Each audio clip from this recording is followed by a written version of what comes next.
La déco de seconde main, ça regroupe vraiment un peu toutes les valeurs de l'esprit slow parce que c'est un geste écologique et conscient par excellence. Bonjour, je suis Victoria du blog Manco & Salt.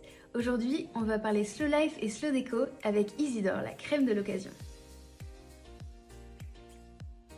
Alors d'abord, je dirais conscience, parce que c'est vraiment un état d'esprit où on est conscient de ses gestes, ses choix.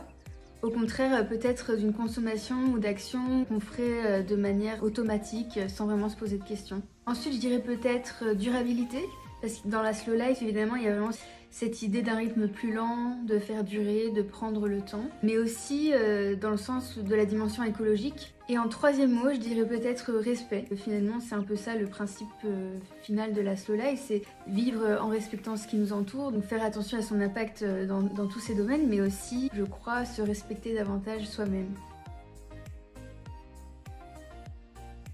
La slow déco, c'est un peu tout ça, mais appliqué à notre intérieur. C'est décorer de façon consciente déjà, sans forcément craquer sur un coup de tête. Privilégier la durabilité, évidemment, une certaine intemporalité, mais aussi privilégier ce qui nous correspond vraiment, autant en termes d'utilité qu'en termes de goût et de ce qui nous apporte de la joie, je pense.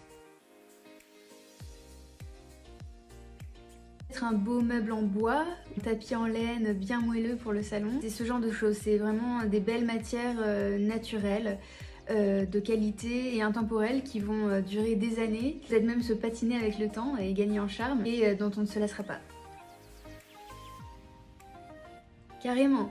La déco de seconde main, ça regroupe vraiment un peu toutes les valeurs de l'esprit slow parce que c'est un geste écologique et conscient par excellence, à l'opposé du schéma classique d'un shopping facile, un peu en mode automatique, en grande surface, etc.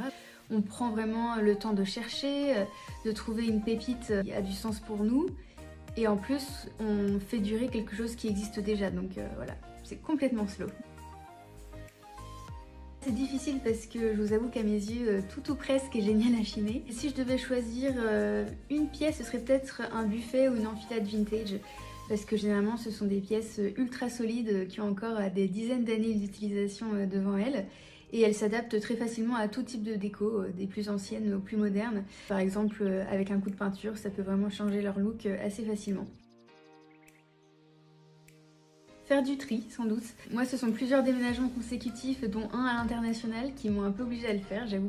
Mais je trouve que c'est vraiment la meilleure façon de prendre un nouveau départ, en fait, de repartir sur une bonne base, en conservant uniquement les choses qu'on aime vraiment et qu'on utilise vraiment. Pas dire forcément qu'il faut tout jeter, devenir super ascétique et minimaliste. Chacun a un rapport différent aux objets et tant mieux. C'est vrai que c'est une bonne manière, je trouve, de prendre conscience de ce qu'on a, en tout cas, et de ce qui compte vraiment pour nous. La crème de la crème, c'est quand je tombe sur une pépite vintage absolue après de longues recherches et beaucoup de patience. C'est là où je me dis que l'effort en vaut vraiment 1000 fois la peine parce qu'il n'y a vraiment aucun autre type d'achat qui peut rivaliser avec la satisfaction qu'on obtient dans ce genre de cas.